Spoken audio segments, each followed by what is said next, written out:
Assalamualaikum warahmatullahi wabarakatuh. Perkenalkan, nama saya Teddy Suwana dengan NIM 4151912007. Pada kesempatan kali ini saya akan menjelaskan tentang jawaban dari soal UAS nomor 1, 2, dan 4. Untuk pertanyaan nomor 1, poin A. Sebutkan algoritma data science yang lainnya. Anda pahami dan jelaskan mengapa. Yang pertama ada algoritma perkembangan. Algoritma percobaan atau dalam bahasa yang lebih formal yaitu conditional statement merupakan suatu pernyataan yang menganalisa suatu kondisi dan mengambil keputusan. Seringkali suatu instruksi hanya bisa berdasarkan pada hasil analisa yang dikerjakan jika ia memenuhi suatu persyaratan tersebut.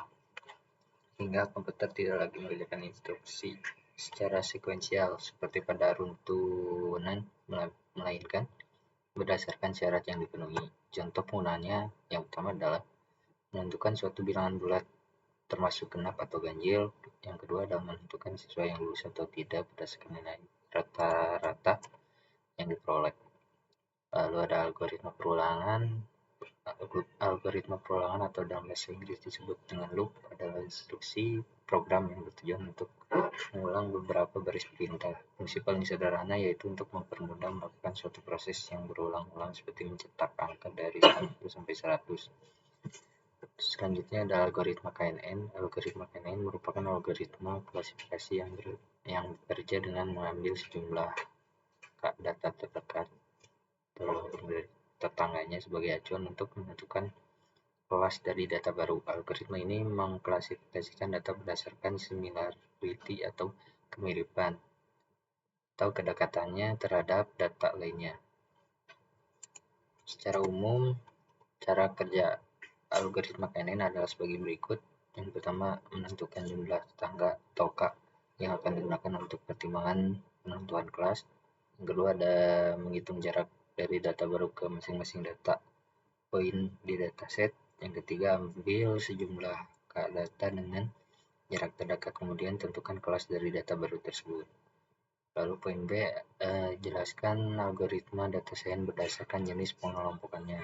Yang pertama ada supervised learning atau pembelajaran yang diawasi adalah metode pembelajaran machine learning yang ditentukan berdasarkan penggunaan kumpulan data berlabel. Pada dataset ini terdapat label yaitu kolom yang menjadi target keluaran model. Yang kedua ada unsupervised learning, merupakan metode pembelajaran dengan menggunakan algoritma machine learning untuk menganalisis dan mengelompokkan kumpulan data yang tidak berlabel atau unlabeled data. Algoritma ini menemukan pola tersembunyi dalam data tanpa perlu campur tangan manusia sehingga disebut dengan unsupervised atau dalam bahasa kita tanpa pengawasan. Unsupervised learning digunakan untuk melakukan yang pertama clustering, yang kedua asosiasi, yang ketiga dimensionality reduction. Lalu ada selanjutnya reinforcement learning. Reinforcement learning adalah model machine learning yang mirip dengan supervised learning, tetapi algoritma tidak dilatih untuk menggunakan data sampel atau data training. Pada reinforcement learning, model ini belajar sambil berjalan dengan menggunakan trial and error. Lalu pada poin C, apa dasar pemilihan sebuah algoritma untuk menjadi sebuah studi kasus? Pilihan algoritma mana yang akan digunakan bergantung pada jenis dataset, tujuan, kemudian struktur data, kemudian keberadaan outlier, lalu daya komputasi yang tersedia. Selanjutnya jumlah record, jumlah atribut, dan sebagainya. Ini tergantung pada praktisi data science untuk memutuskan algoritma mana yang digunakan dengan mengevaluasi kinerja beberapa algoritma. Lalu untuk soal yang kedua adalah jelaskan pada poin A, jelaskan berapa jenis data science task. Berikut adalah deskripsi singkatan dari beberapa task data science.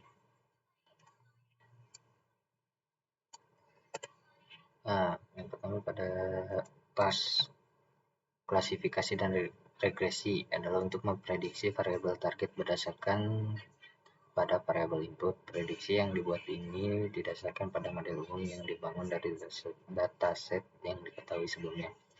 Lalu ada deep learning, merupakan artificial neural network yang bersifat sophisticated. Penerapan deep learning ini telah banyak diterapkan untuk penyelesaian masalah klasifikasi dan regresi. Lalu ada clustering, merupakan proses mengidentifikasi pengelompokan data yang dilakukan secara alami berdasarkan dataset yang tersedia. Pengelompokan ini didasarkan pada algoritma pembelajaran yang bersifat unsupervised learning. Lalu ada time series forecasting, merupakan sebuah proses memprediksi sebuah nilai tertentu berdasarkan histori data masa lalu yang kemungkinan akan memberikan tren atau pola tertentu yang sifatnya didasarkan pada waktu tahunan, bulanan, mingguan, atau harian. Lalu ada text mining, dikenal juga sebagai dengan nama analisis teks, yang merupakan proses mengubah data teks menjadi yang tidak terstruktur menjadi informasi yang bermakna dan dapat ditindaklanjuti. Lalu ada feature selection, merupakan sebuah proses untuk menyeleksi atribut dalam sebuah dataset sehingga diperoleh atribut-atribut yang sifatnya penting dan dapat memberikan ciri dari objek tertentu.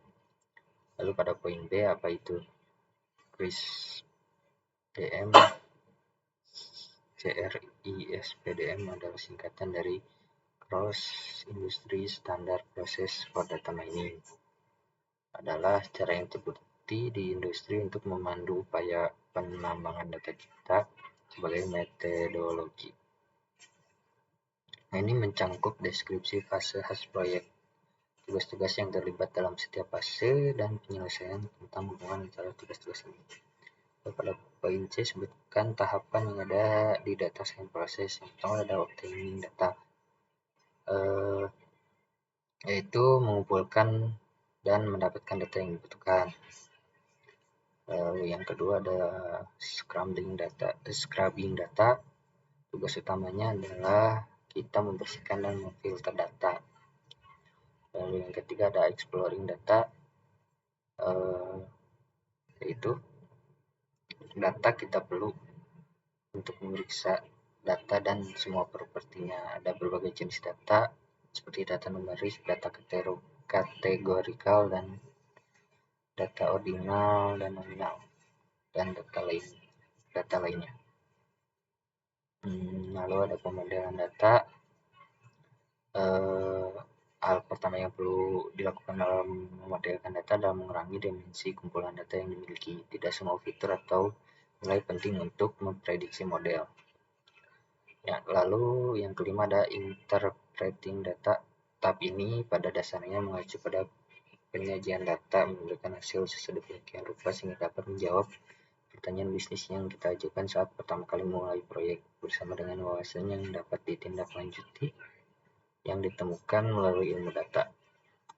Lalu kan nomor 124 ya. 124. Lalu nomor 4, jelaskan tahapan pada modeling development pada proyek data science. Modeling development adalah proses berulang di mana banyak model yang diturunkan, diuji, dan dibangun hingga model yang sesuai dengan kriteria yang diinginkan dibangun.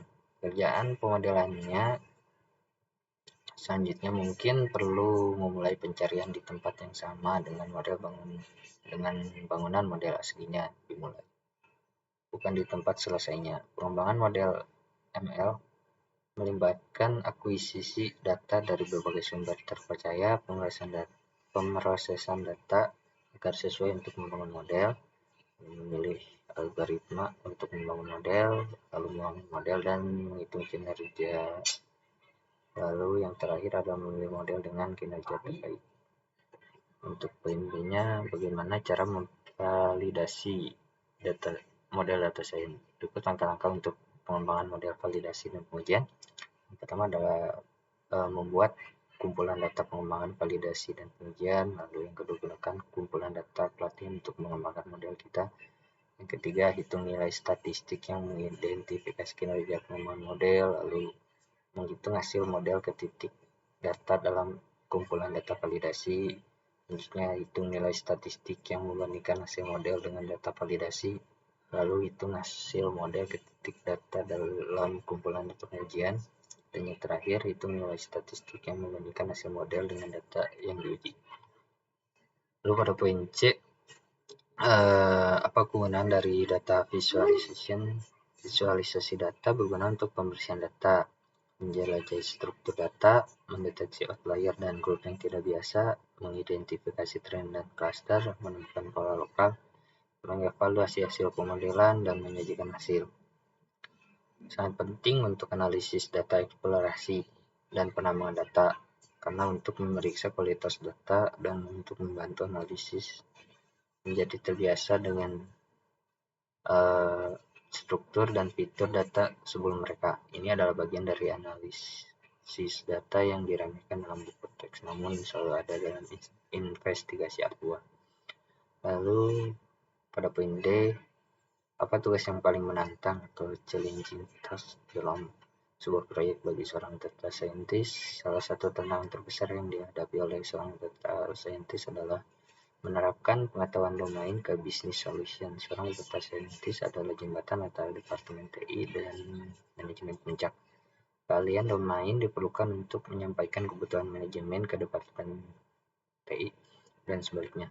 Maka dari itu, kita perlu bekerja untuk mendapatkan wawasan bisnis mengenai masalah yang dihadapi, berupaya menganalisis dan memodelkan solusi. Seiring dengan penguasaan alat, statistik, dan teknis, juga perlu fokus pada kebutuhan bisnis. Mungkin sekian dari saya. Mohon maaf apabila masih banyak kekurangan. Assalamualaikum warahmatullahi wabarakatuh.